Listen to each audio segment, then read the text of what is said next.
Que Dios les bendiga a todos. Ok, mis hijos, vamos a lo que vinimos.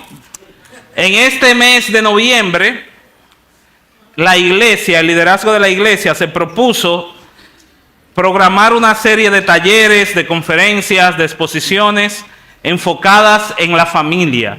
Y el tema general que se le ha puesto a toda esta actividad son los retos y desafíos de la familia de hoy. Entonces, este tema me lo asignaron. No creo que sea el más preparado ni el que tiene la mayor experiencia. Todavía creo que fue una maldad de los pastores, pero ahí vamos. Ahora, si estoy aquí de frente a ustedes es porque entiendo que no voy a hablar, ni debo de hablar de mi experiencia, ni de mis ideas, ni de lo que pienso, sino que estamos acá en esta mañana para hablar de la palabra de Dios. Amén. Y ver cómo Dios, a través de su palabra, nos muestra la familia como diseño de Dios. Aunque esta es una idea muy anticuada para estos tiempos, pero entendemos que Dios es el ideólogo de la familia. Amén. De manera que, antes de seguir hablando y diciendo cualquier cosa, quisiera que oremos poniendo en la mano de Dios todo lo que vamos a hablar y a tratar en esta mañana. Oramos. Bendito Dios y Padre bueno, gracias te damos por el privilegio, la oportunidad de poder una vez más meditar y reflexionar en tu palabra. En esta ocasión sobre un tema tan importante para la sociedad, para la nación, como lo es la familia, Señor. Te pedimos que tú, Señor, te nos reveles y nos hables, Señor, de manera clara, sencilla y directa, que no sean ni las ideas ni las experiencias del expositor lo que se presente en esta mañana, sino que sea tu santa y bendita palabra y que ella nos traiga a Cristo y que Cristo se vuelva el núcleo, el corazón, el centro de nuestros hogares a partir de ahora y podamos ser familias que vivan según tu diseño, Señor. Así te pedimos esto y te damos las gracias en el nombre de Jesús. Amén. Como les decía, el tema general o el tema grande de lo que vamos a ver durante todo el mes de noviembre está relacionado con los retos y desafíos de la familia. Ahora, si nos preguntamos, ¿cuál es el mayor reto? ¿Cuál es el mayor problema que enfrentan las familias de hoy? ¿Cuál sería la respuesta? ¿Cuál sería la respuesta? Bueno, yo digo que la respuesta depende. Depende a quién le preguntes.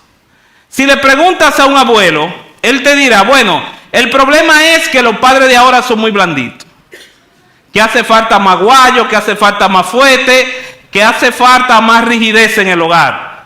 Puede que tengas razón, pero si le preguntas entonces a un consejero de pareja, te va a decir, bueno, el problema de las familias de hoy en día es el divorcio, que la tasa del divorcio cada día más aumenta, pero si le preguntas a un economista, él te dirá, el problema en la familia de hoy es que no saben manejar el dinero y por eso hay tantos disturbios y dificultades en los hogares. Pero si le preguntas a un político, él te dirá, bueno, el asunto es que el gobierno actual no está invirtiendo en políticas para la familia. Ahora, si tú le preguntas a un machista, él te va a decir que el problema son las mujeres. Pero si tú le preguntas a una feminista, ¿cuál es el problema en la familia? Te va a decir que el problema son los hombres. Pero si tú le preguntas a un niño malcriado y rebelde, ¿cuál es el problema en tu familia? Él te va a decir, pues mis padres son el problema. Y si le preguntas a una madre desesperada, te dirá que sus hijos son el problema. Pero ¿qué pasa? Si le preguntamos a un soltero que huye del compromiso, ¿cuál es el problema? El matrimonio es el problema. Y cada cual va definiendo el problema según su circunstancia. Y si le preguntamos a un promotor de la ideología de género, ¿cuál es el problema en la familia de hoy? ¿Sabe qué te va a decir? ¿Cuál problema? ¿Cuál problema si las ideologías modernas lo que enseñan es que ya el concepto de familia es un concepto anticuado? Ya la familia no existe ni tiene por qué existir, porque total, si un día yo me quiero casar con una piedra, me caso con una piedra, o con quien me dé la gana, o con quien yo crea, O si un día yo me quiero casar conmigo mismo, me caso conmigo mismo. Eso que ustedes ven en la pantalla no es un chiste, ni es un montaje. Es una noticia que se publicó hace 2 semanas en todos los diarios del país. Esa noticia revela que una cantante, una artista muy conocida, que le oculté la cara por respeto, dice que sorprende en las redes sociales al casarse consigo misma. Ella preparó una boda para casarse con ella misma. Y tuve la publicación en Instagram y ella dice que ahora ella encontró la verdadera felicidad porque se casó con ella misma. Ahora ella es libre. Y eso no es un chiste, pero ahora ni siquiera tienen que existir los padres o los hijos, porque si yo quiero un hijo, yo puedo adoptar un perro. Pero peor aún, si yo quiero ser un perro, yo puedo ser un perro. Y eso que usted ve ahí no es un relajo, ni una película, ni un actor de cine. Eso es una imagen de una noticia real de alguien que admitió que se sentía perro y a partir de ese día iba a vivir como perro, y la madre lo apoya. Porque si mi hijo se siente como perro, pues que sea un perro. Y así va la sociedad. Pero vamos más atrás. Si le preguntas a Adán, ¿cuál es el problema de la familia luego de haber pecado? ¿Cuál será la respuesta? El problema es Eva. El problema es la mujer que tú me diste, Señor. De manera que podemos decir que el mayor desafío para las familias de hoy es luchar con la tentación de intentar definir a la familia según sus criterios personales y no según Dios. El mayor problema de la familia de hoy no es que tu hijo coma o no coma molondrón. No es que tu esposo friegue o no friegue. No es que tu esposa deje de gastar o de no gastar dinero. El problema de la familia de hoy radica en no definir a la familia según el diseño de Dios. Cuando definimos la familia según nuestra propia óptica y no la de Dios, fracasaremos como familia y como nación. Si definimos a la familia según lo que yo creo y no lo que dice la palabra de Dios, fracasaremos como familia y como nación. Aunque la palabra de Dios para muchos es anticuada, es un libro viejo de miles de años que no sirve para mucho. Nosotros tenemos la confianza y la esperanza de que la palabra de Dios sigue vigente. Amén. La palabra de Dios sigue transformando vida y la palabra de Dios tiene la información suficiente y el poder suficiente para transformar su familia y la mía también. Por eso vamos a apelar a la palabra de Dios. Y lo que vamos a hacer en esta mañana, hasta donde el tiempo nos dé, es ver de manera panorámica el libro de Génesis. Si queremos ver la familia desde el principio, porque la idea de esta exposición es ser como el primer Picasso de lo que se va a estar construyendo en todo el mes. Entonces, si me pidieron ver a la familia original, el diseño de Dios desde un principio, tenemos que empezar con el libro de los principios, que es Génesis. Y vamos a ver de manera panorámica este libro, que en sus primeros capítulos del 1 al 3 nos muestra la familia original, la familia que estuvo primero en la tierra, la primera familia de este mundo. Ahora sí, usted me puede acompañar viéndolo en la pantalla o me pueden acompañar con sus Biblias. No vamos a salir del libro de Génesis y vamos a empezar desde el principio. Génesis 1, 1 y 2. Y la palabra de Dios nos dice así: en el principio creó Dios los cielos y la tierra. Yo sé que usted se lo sabe. Y la tierra estaba ¿cómo? Desordenada y vacía, y las tinieblas estaban sobre la faz del abismo, y el Espíritu de Dios se movía sobre la faz de las aguas. Yo no voy a explicar con detalle cada versículo, solo quiero que nos enfoquemos en ciertos detalles específicos. Por ejemplo, cuando Dios crea su obra creadora, en esos primeros capítulos, tienen que ver con Dios ordenando lo que estaba desordenado en la tierra y llenando lo que estaba vacío en la tierra. como lo dice bien el versículo, estaba desordenada y vacía. Entonces Dios empieza a ordenar y a llenar hasta el versículo 27, donde se muestra a Dios creando al hombre. La cúspide de la creación. Dice el versículo 27, y creó Dios al hombre. ¿Y cómo lo creó? A su imagen. La idea es que cuando Dios crea al hombre, este hombre es como un espejo que refleja el carácter de Dios, que refleja la sabiduría de Dios. Por eso es que usted y yo no somos igual a los animales, porque en nosotros habita la imagen de Dios. Aunque después del pecado se distorsionó, pero habita la imagen de Dios. Las ideologías que corren por el mundo quieren hacernos entender que todos los seres vivos somos iguales. O sea, que usted tiene el mismo valor que una cucaracha. Mentira del diablo, no. Eso no es así. Nosotros en la Biblia vemos que el ser humano es la cúspide de la creación. Y ojo con lo que vamos a ver ahora. Pero esa imagen de Dios no se refleja en un individuo particular. Se refleja en un grupo, en una dualidad. Se refleja en una familia. Porque ¿cómo lo creó Dios? ¿Cuál es el énfasis? Lo creó varón y hembra. Aunque hay lugares en el mundo y lugares del país donde hay que matarse por ese versículo, pero no lo vamos a discutir. Estamos claros que varón y hembra lo creó Dios. Pero ¿dónde yo quiero que usted ponga el ojo?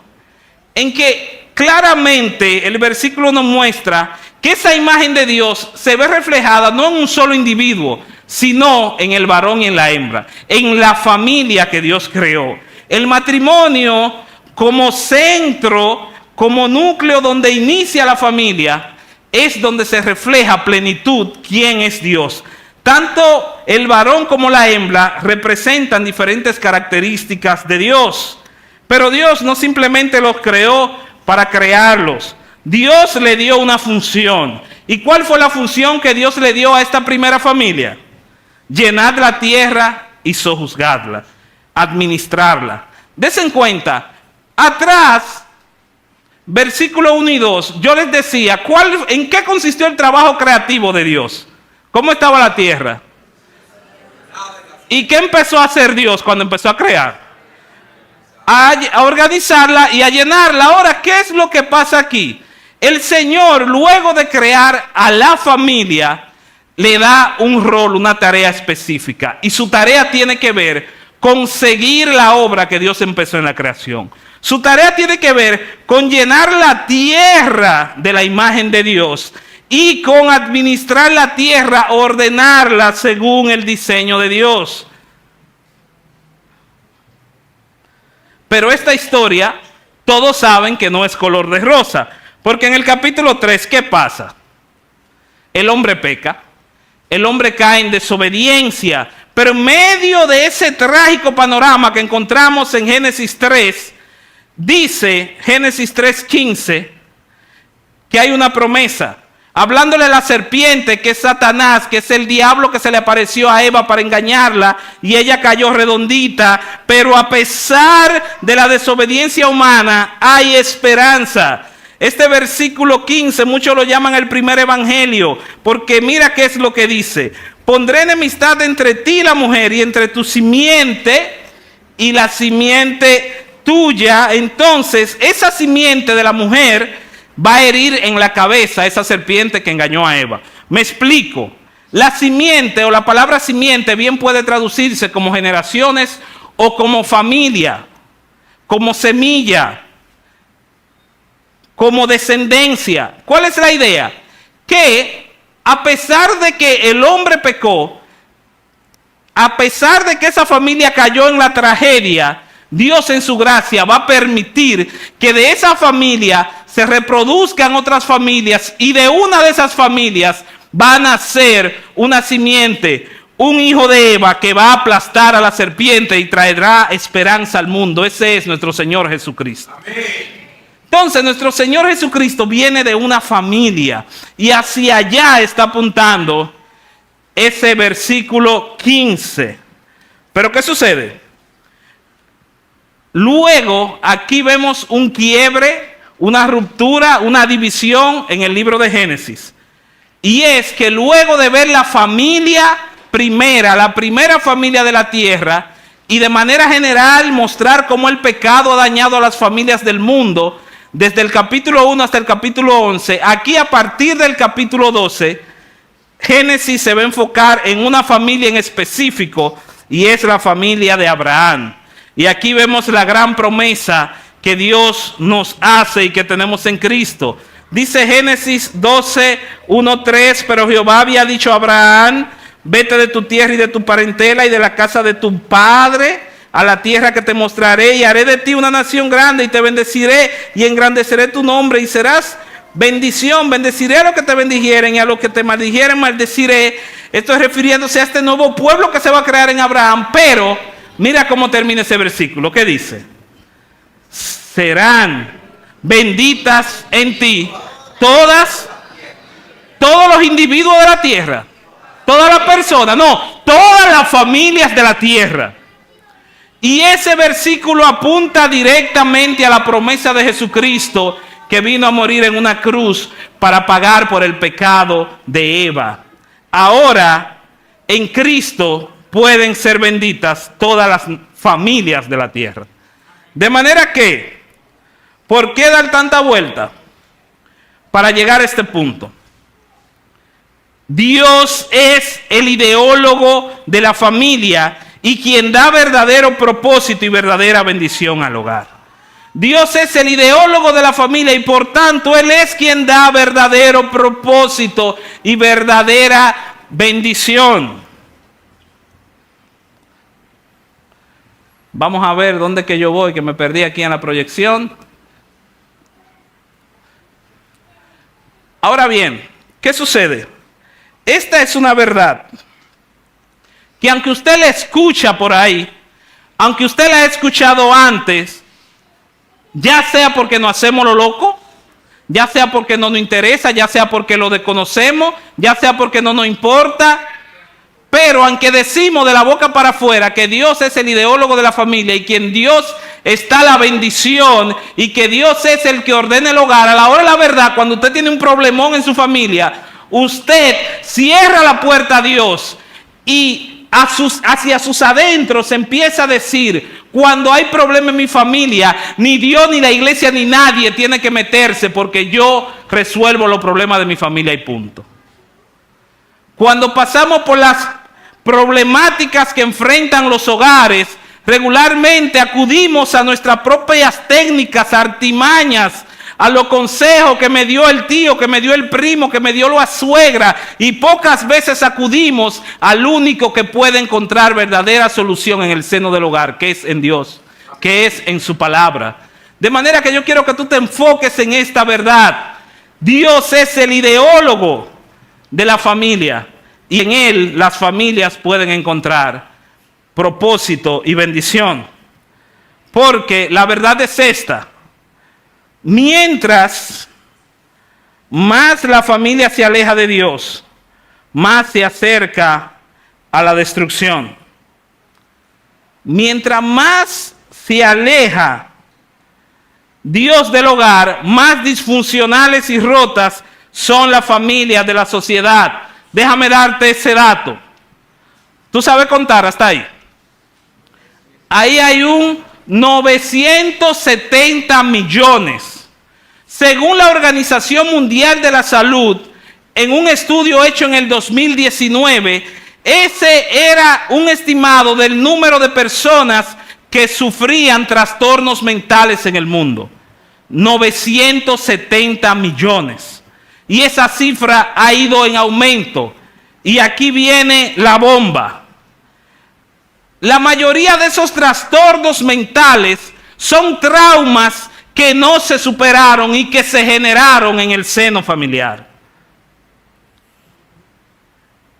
La locura que tiene la gente en la calle, el desenfreno, el descontrol, los teteos en el barrio, el muchacho que no suelta el vape, los jóvenes autodestruyéndose, el caos en la familia, el caos en el tránsito, el caos en la sociedad, es solo un reflejo del caos que hay en la familia.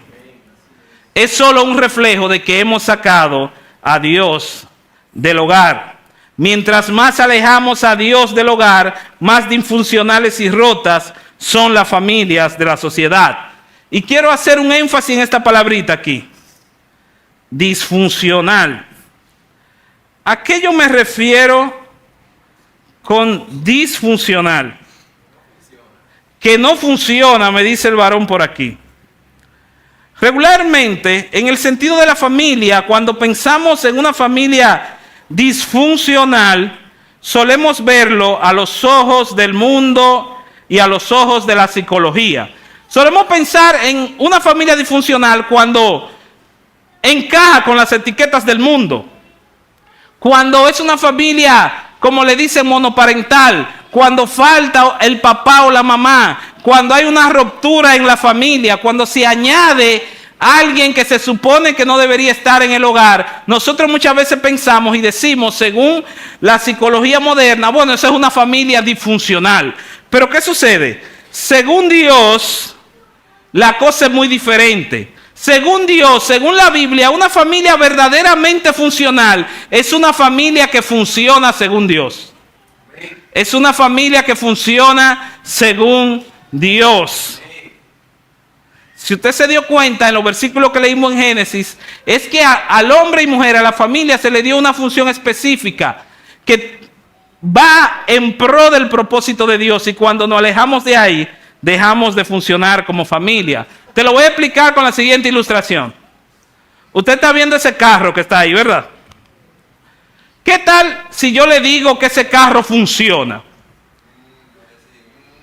Ahora, imagínate que ese carro, aunque lo veas destartalado, aunque lo veas anticuado, aunque lo veas pasado de moda, aunque lo veas oxidado, aunque parece una chatarra, aunque tú veas ese tieto, imagínate que ese tieto arranque, prenda y te lleve y te traiga.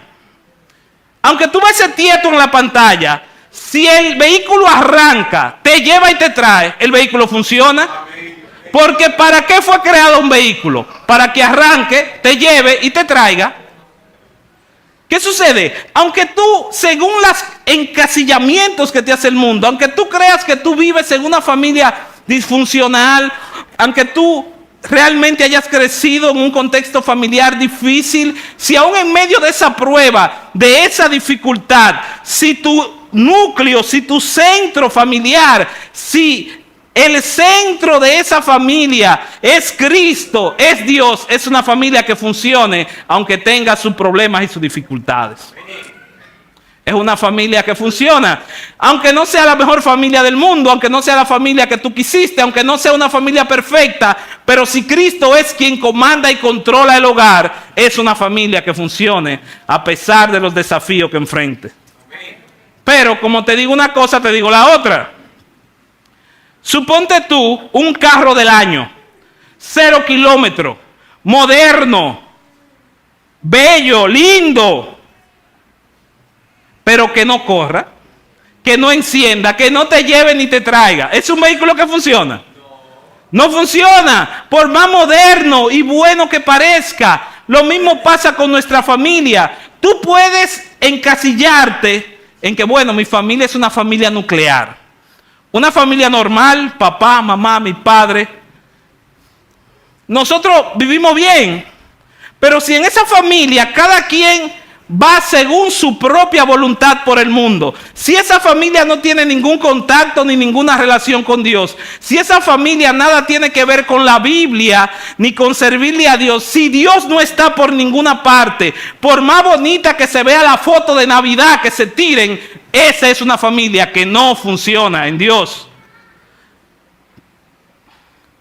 Si afirmamos que la familia la diseñó Dios, esto presupone que quien define la funcionalidad de la familia, ¿quién es? Dios. Es Dios, no somos nosotros.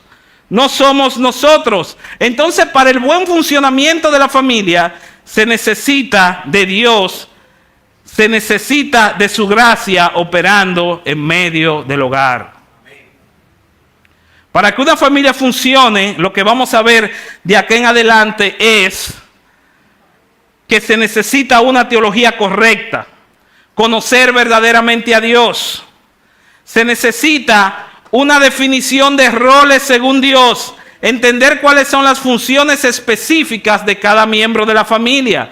Y se necesita que en la familia haya un acuerdo y un compromiso con Dios y con su palabra. Eso significa obedecer en el poder del Espíritu a la palabra de Dios. Ahora bien, no se asuste. Prometí terminar a las 12. Todo lo que vimos es el contexto, es el bagaje, es la zapata para llegar al núcleo donde vamos a ver los puntos que acabamos de mencionar. Ahora, fíjense, vamos de la familia, la primera familia de la tierra, pasamos a la familia de Abraham y ahora vamos a ver la familia de Jacob. Y llegamos hasta Génesis 35 y ahí nos vamos a parar un ratico. Génesis 35, en sus versículos 1 y 6, Dios se le aparece a Jacob. Note, Dios se le aparece a Jacob. No es Jacob que se le aparece a Dios. Ahorita usted va a entender por qué digo esto. Dios se le aparece a Jacob y le dice, levántate, sube a Betel, a un lugar, y quédate allí. Y haz allí un altar al Dios que se te apareció cuando huías de tu hermano, al Dios de Abraham, de Isaac y de Jacob. Hazle un altar al Dios de la Biblia. Entonces Jacob le dijo, él no salió corriendo a hacer el altar, sino que él salió corriendo donde su familia. Y le dijo a su familia y a todos los que con él estaban, quitad los dioses ajenos que hay entre vosotros, limpiaos y mudad vuestros vestidos. Entonces, sigue diciendo Jacob, levantémonos y subamos a Betel, al lugar que Dios me dijo, y haré allí altar al Dios que me respondió en el día de mi angustia y ha estado conmigo en el camino que he andado. Así dieron a Jacob todos los dioses ajenos que había en poder de ellos y los zarcillos que estaban en sus orejas, y Jacob los escondió debajo de una encina, debajo de un árbol que estaba en Siquén. Y salieron, y el terror de Dios estuvo sobre las ciudades que había en sus alrededores, y no persiguieron a los hijos de Jacob. Y llegó Jacob a Luz, que está en tierra de Canaán. Esta es Betel, y todo el pueblo con él estaba. Usted puede saber mucho o no de la Biblia. Cuando leemos estos capítulos, o estos versículos, esta mini historia dentro de la gran historia de Jacob, vemos que la adoración y la familia están estrechamente vinculadas. ¿Qué es lo que sucede en esos versículos que leímos? Dios se le aparece a Jacob y le dice, adórame, hazme un altar, adora al Dios verdadero. Y adorar es vivir, entregarle tu vida a lo que adoras. Entrégame tu vida, hazme un altar. ¿Y cuál fue la respuesta de Jacob? Ante esto, ¿qué él hizo? Fue y buscó a su familia para que juntos adoraran al Dios verdadero. Y mira que Jacob no es un buen ejemplo de familia. Jacob no es un buen ejemplo de familia para nada. Jacob se cría con mamá, con papá y con un hermano. Y hasta ahora parece una familia funcional, ¿verdad que sí? Pero si usted lee la historia, si usted lee Génesis a partir del capítulo 25, se dará cuenta que había problemas en el seno de la familia de Jacob. Su padre amaba más a su hermano que a él. Jacob era un engañador, un tiguerazo que engañó de manera muy fea a su hermano. Entonces el hermano de Jacob persigue a Jacob para matarlo y él tiene que huir. Qué tragedia de familia, pero pasa más. Jacob es engañado por su suegro y termina casándose con una mujer que aparentemente él no quería. Y luego cuando se casa con la que él sí quería, termina siendo una idólatra. Una Dalila en ese tiempo, una mujer entregada a ídolos. Pero no solo eso, Jacob tiene hijos y con los hijos de Jacob pasan tragedias. Justamente en el versículo anterior, el 34, una de las hijas de Jacob es deshonrada y dos de sus hijos arman una matanza, involucran a Jacob en un problema terrible. Mire, usted se queja de sus hijos, usted se queja de su familia, pero no se olvide que fueron los hijos de Jacob que tomaron a uno de sus hermanos para matarlo, lo llevaron a un pozo y después lo vendieron como esclavo. ¡Qué ejemplo de familia! ¡Qué ejemplo de familia! La familia de Jacob es el vivo ejemplo de un desastre familiar, pero al aparecérsele Dios en esta escena, evidentemente el Señor le está diciendo, a pesar de tus traumas del pasado, Jacob, a pesar de que tu padre no te quiso como tú quisiste, Jacob, a pesar de que tus hijos te desobedecen, Jacob, aún hay tiempo de que Dios sea el centro de tu hogar. Aún hay tiempo de que tú te alejes de todo lo que aleja tu casa de Dios y de que me busques. Aún hay tiempo. Dios le está diciendo a Jacob en esta escena, la gracia de Dios sigue disponible para tu familia. Hoy Dios te dice, hermano, amigo, la gracia de Dios sigue disponible para tu familia. No importa en el contexto familiar que tú te hayas criado, que tú hayas crecido, no importa la maleta de traumas que cargues por lo que has vivido con tus padres o con tus hijos, la gracia de Dios sigue disponible para tu familia. Y sabemos que la gracia es el regalo inmerecido. Y para que esa gracia fluya en tu familia, ¿a quién necesitas como núcleo de tu hogar? Cristo es la gracia de Dios encarnada. Y cuando hablo de núcleo, permítame presentárselo así. Según los médicos, los bioanalistas y los estudiosos de la biología, ellos dicen que si una célula pierde su núcleo, no podrá dividirse y tendrá una vida corta con funciones muy limitadas. Oiga eso, si una célula pierde su núcleo, no podrá multiplicarse, no podrá reproducirse, será difícil que se reproduzca, tendrá una vida corta y sus funciones serán muy limitadas. El núcleo es lo que está precisamente en el centro, sosteniendo todas esas cosas que hay en la célula. Ahora, ¿qué sucede? La familia está diseñada para que Cristo sea su núcleo. Entonces, si tomamos el ejemplo de la célula física, de la célula biológica, si tú sacas entonces a Cristo del núcleo del hogar, ¿qué va a pasar? La familia no podrá reproducir la imagen de Dios. No podrá cumplir con la misión que Dios le dio. Al contrario, la familia va a replicar sus propias ideas de Dios y en vez de la tierra llenarse de la imagen de Dios, se va a llenar de idolatría, se va a llenar de pecado, se va a llenar de tragedia. Si la familia pierde a Cristo como su núcleo, no podrá reproducir nada bueno. Tendrá una vida muy corta y sus funciones serán muy limitadas.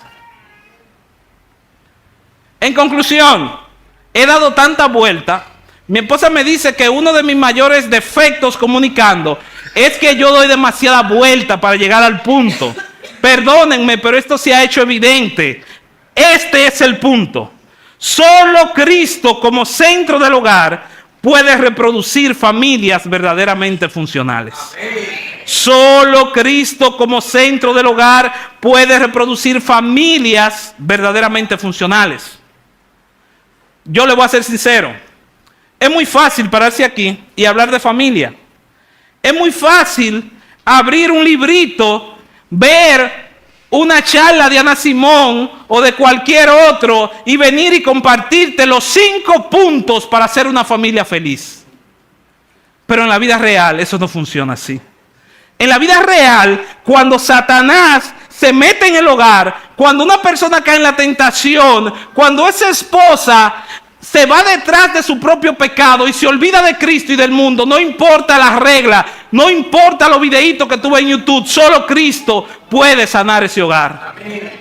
De manera que yo no vengo aquí a darte una fórmula, un truquito para que te vaya bien en la familia. Yo vengo a decirte lo que es. Solo Cristo como centro de tu hogar puede rescatar a tu familia. La pregunta al amado televidente sería, entonces, ¿qué necesita mi familia para que Cristo sea el centro de mi hogar?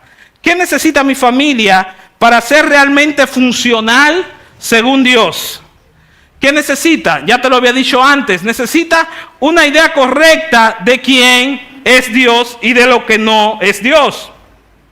Si usted da cuenta, releyendo la escena de Jacob, Dios le dice a Jacob: adórame, haz un altar.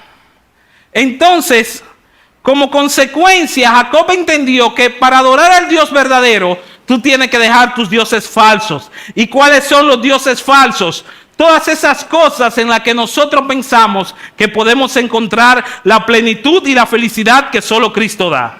Esos son los dioses falsos. Entonces Jacob inmediatamente supo esto. Dijo: no, antes de yo armar el altar allá en Betel, tengo que decirle a mi familia que dejen sus ídolos, que dejen todas esas mañas que los alejan de Dios. Por eso necesitamos una teología correcta. Tener una teología correcta es conocer a Dios según la Biblia. Es relacionarse con Dios a través de la escritura y de la oración. Porque cuando tienes la teología correcta, el hogar se convierte en tu centro de adoración.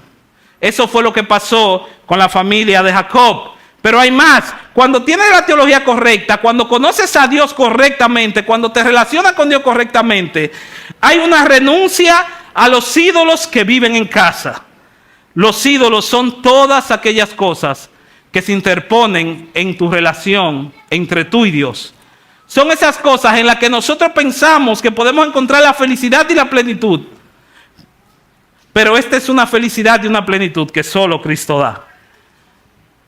Los ídolos, para los tiempos de Jacob, eran figuritas.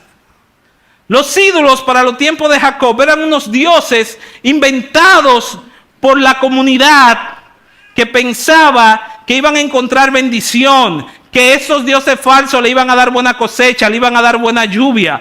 Pero ¿qué sucede? Nosotros en nuestros hogares no tenemos figuritas, pero puede que tengamos nuestra casa plagada de dioses falsos. ¿Cuáles son los dioses modernos? Los ídolos modernos que se han colado en nuestro hogar. Suena irónico, pero déjame darte una lista de 7. En primer lugar, está el Dios Hijos. ¿Usted conoce ese Dios? El Dios Hijo. Yo tengo un niño, esa criaturita tan tierna, tan bonita. Es un pecadorcito que quiere hacer su voluntad, que quiere vivir de manera egoísta. Pero al final, a la hora de corregirlo, ¿y cómo? Si él es la niña de mis ojos, si es mi niñita, si es mi bebito, si es mi fotocopia. Ay, ¿cómo yo corrijo a este niño? Entonces dejamos que ellos hagan lo que bien se les venga en gana, porque lamentablemente muchos hogares viven postrados a la voluntad de sus hijos. Se hace lo que digan los hijos, porque sus hijos se han convertido en sus ídolos y en sus dioses. Entonces, ¿qué es lo que hace la familia de Jacob? Recoge esos dioses y los tira debajo de una mata. Solo la gracia de Dios. Apelemos a la gracia de Dios para que podamos sacar estos ídolos que se han colado en el hogar y lo tiremos debajo del árbol de encina. Pero está el Dios cónyuge. ¿Cuál es el Dios cónyuge? Cuando hacemos de nuestra pareja nuestro propio ídolo. Muy común. ¿Cuándo pasa eso? Cuando usted piensa que su felicidad depende de su esposo o de su esposa. Entonces, yo como hombre, que vengo con muchísimas deficiencias, con muchísimo pecado y con muchísimos traumas del pasado, yo quiero encontrar la felicidad en una mujer. Yo quiero encontrar la felicidad de mi pareja. ¿Y dónde la Biblia dice eso? Si la Biblia lo que dice que casarse para el hombre es una entrega. Es tú entregarte a esa mujer y amarla incondicionalmente. No es en busca de la felicidad que vamos cuando nos casamos. Cuando nos casamos, vamos a compartir la felicidad que Dios ya nos dio en Cristo. De manera que el único que nos llena, que nos complementa, es Jesucristo. Muchas muchas veces decimos que el problema de los divorcios tienen que ver con el dinero, pero yo veo que los ricos se divorcian como quiera. Bueno, que tiene que ver con que a los hombres se les van los ojos con las mujeres, con las infidelidades, pero aún así hay familias que permanecen y tú dices, pero ¿cuál es el truco? ¿Qué es lo que pasa? Lo que sucede es que cuando sea el esposo o sea la esposa, busca su plenitud y su felicidad en un Dios que no sea Cristo, que no sea el Dios verdadero, siempre va a tener una carencia. Entonces la carencia de nuestros corazones, la carencia de tu esposa, mi hermano, la carencia de tu esposo, mi hermana, no la llenas tú, la llena Cristo. De manera que nuestro llamado para ser familias que funcionen como Dios quiere es ir tras la presencia de Cristo. Rapidito, hay dioses como el dinero. Hay casas donde se pelea por cuarto todos los días, donde 5 pesos mal gastados es un rebú, porque hemos hecho del dinero el ídolo de nuestro hogar. Este es similar, el Dios del estatus social. Yo veo en Instagram que la familia del pastor Ismael es muy bonita. Ellos suben fotos andando en la playa, andando en hoteles. Pero el presupuesto a mí solamente me da para ir a cositas ricas. Pero yo quiero ir a un hotel, porque yo vi que el pastor Ismael estaba en un hotel con su familia. Entonces yo me meto en lío, yo discuto con mi mujer, yo hago lo que tenga que hacer, pero yo voy para mi hotel. Porque yo quiero que mi familia se vea de estatus. Porque la familia dan estatus, dan privilegio. Y hacemos de ese estatus social un ídolo en nuestro hogar. Pero hay otro. Quise muy temprano para hablar de eso, pero ahí está. Está el Dios del sexo metido en el hogar también. En esos hogares donde lamentablemente, si el hombre se portó mal, sabe que está a dieta en la noche. Tú supiste. Que si la mujer no me hizo el chiqui chiqui, esta noche hay problema. Aquí estamos todo el mundo guapo. Porque nos casamos y vamos a una familia porque en el sexo encontramos la plenitud que no tuvimos cuando estamos solteros. Mi hermano, soltero que estás acá. Si tú piensas que el matrimonio es simplemente un puente, un escape para tú escapar de todo ese deseo que tú tienes por dentro, te digo que aún te cases, eso no se va a solucionar así. Porque el único que satisface cada fibra de nuestros deseos, el único que satisface completamente el alma y el corazón del hombre es Cristo. Amén. Aquí se ha metido también en los hogares el Dios de la tecnología. Aquí no voy a decir mucho porque yo fallo en eso a cada rato. Llegamos al hogar y no hay comunicación, no hay nada. Cada quien enganchado de un dispositivo. No hay relación, no hay intimidad, no hay nada, porque el Dios de la tecnología se ha metido a nuestros hogares. Y para terminar, está el mejor de todos, el Dios del yo. El yo defino cómo funciona mi hogar. Yo defino cómo debe ser mi esposa. Yo defino las reglas de mi casa. Pero lo que hemos visto desde el principio es que en el momento que definamos la familia con nuestro propio criterio y no según la óptica de Dios, fracasaremos como familia y como nación. Dejar el orgullo a un lado es dejar ese Dios del yo. Pero también cuando tienes la teología correcta, hay una guerra contra nuestros deseos y contra los deseos del mundo. Hay una oposición. Yo estuve en un entrenamiento para padres donde se le estaba hablando a un grupo de padres sobre el diseño de Dios, el mismo tema que estamos tratando acá, casualmente. Y yo estaba como participante y una doña levantó la mano porque hicieron la pregunta, ¿cómo usted definiría el matrimonio? Y cuando se para, la señora no se para, levantó la mano y desde su asiento dijo, hermana, yo le voy a decir la verdad. Es un grupo de personas donde la mayoría no son creyentes. Dice ella a la expositora, hermana, le seré sincera, para mí, el matrimonio es como tener una guerra con el mismo diablo. Mire, y usted se ríe. Y realmente la forma en como ella lo dijo fue jocosa y todo el mundo en el salón extrayó la risa. Pero ¿qué sucede? Luego, meditando despacio en las Sagradas Escrituras, me doy cuenta de algo. Quizá la doña sí tenía razón en un sentido. Por ejemplo, cuando usted va a la Biblia, al libro de los Efesios, en los últimos capítulos, donde son enseñanzas prácticas para la vida de los creyentes y de todo aquel que quiera vivir según el diseño de Dios, Efesios 5 y 6, Pablo les habla a las esposas, le habla a los esposos, le habla a los hijos y luego muestra cómo la familia afecta a la sociedad y le habla a los siervos, a lo que podríamos decir los empleados de hoy en día. Y luego de hablar de familia, cuando termina esa sección, que esa sección justamente termina en Efesios 6:10, dice el apóstol Pablo, inspirado por el Espíritu Santo: mira, la familia funciona así. Entonces, por lo demás, hermanos míos, fortaleceos en el Señor y en el poder de su fuerza, y vestíos de toda la armadura de Dios, para que podáis estar firmes contra las acechanzas del diablo. Justamente después de hablar de familia, el tema que sigue es la guerra espiritual. Ciertamente en el hogar hay una guerra espiritual, y la única forma de batallar en una guerra espiritual es con armas espirituales. Y las armas espirituales las tenemos en Cristo.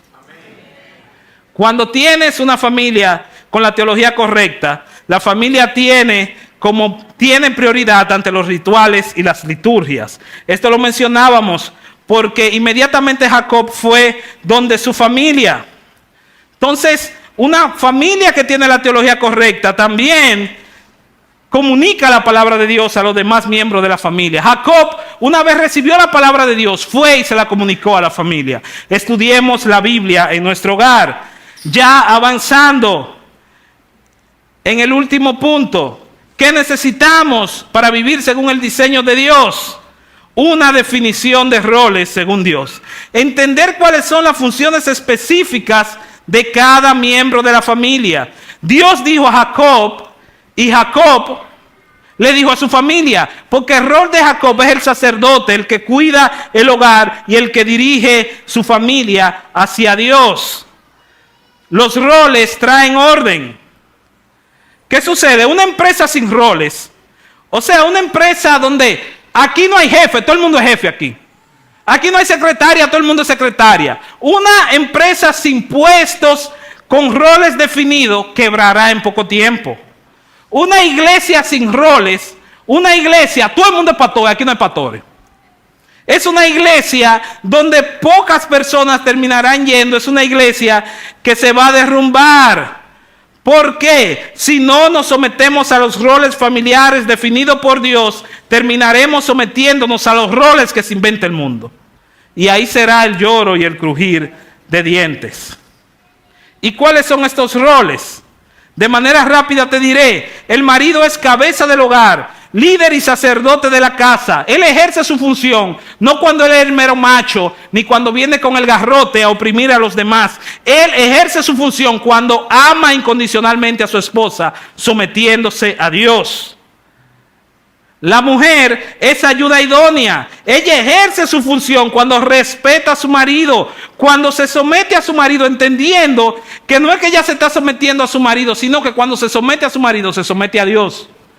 Y aquellas mujeres o hombres que tienen su relación conyugal con alguien que no es creyente, tú dices, pero ¿y si mi marido o mi esposa me pide algo que está fuera de lo que dice la Biblia, fuera de la voluntad de Dios? El parámetro para estos roles es la autoridad de Dios. Si lo que te piden está fuera de la autoridad de Dios o tienta contra Dios, entonces primero obedecemos a Dios antes que a los hombres. Pero regularmente las peticiones o a las cosas que nos inducen nuestras parejas son cuestiones manejables, de manera que la mujer tiene que aprender a lidiar con esto, entendiendo que cuando se somete a su marido, se somete a Dios. Y por último lugar, los hijos se someten a sus padres, mientras que sus padres someten a sus hijos en amor, sin provocarlos a ira, pero corrigiendo el pecado. hay una parte donde no provocamos a ira como padres, pero hay una parte donde tenemos que corregir el pecado, porque el corazón del muchacho, dice la Biblia, está ligado a la maldad, pero la vara es que lo va a conducir hacia el camino correcto. En último lugar, necesitamos un acuerdo de compromiso con Dios y su palabra.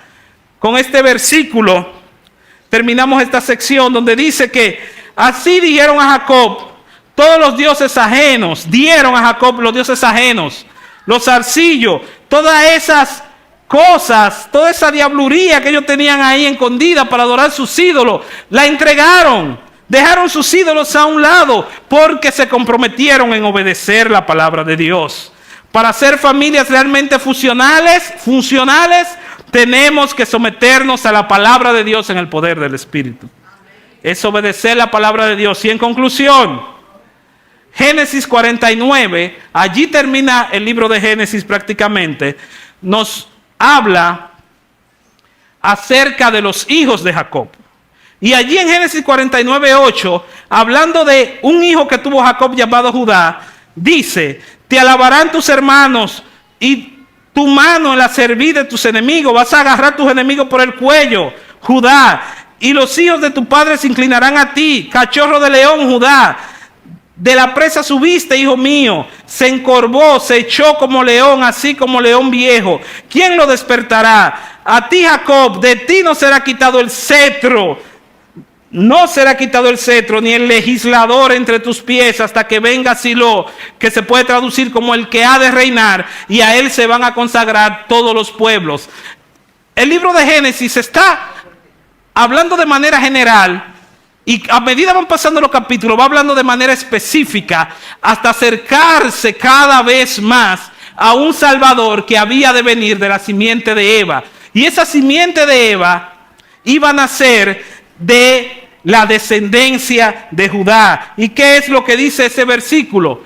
Que en esa promesa que está haciendo el Padre antes de morirse, en esas bendiciones que le está dando, él les recuerda: mira, de ti va a venir un rey, y ese rey es Cristo, el único que puede estabilizar, salvar y traer orden a tu hogar.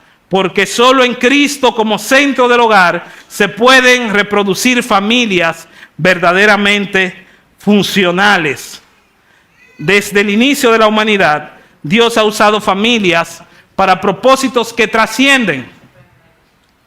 Dios usó la familia de Abraham para que de allí viniera un Salvador. Dios usó una jovencita que se le aparece un ángel y le dice que hay algo especial en su vientre. Y ahí se forma una familia, María y José. Y en esa familia Dios insertó al Salvador del mundo. Pero ese no es solo el Salvador del mundo, Él es el Salvador de tu familia. Porque ese Salvador que vino de una familia, en Él son benditas todas las familias de la tierra.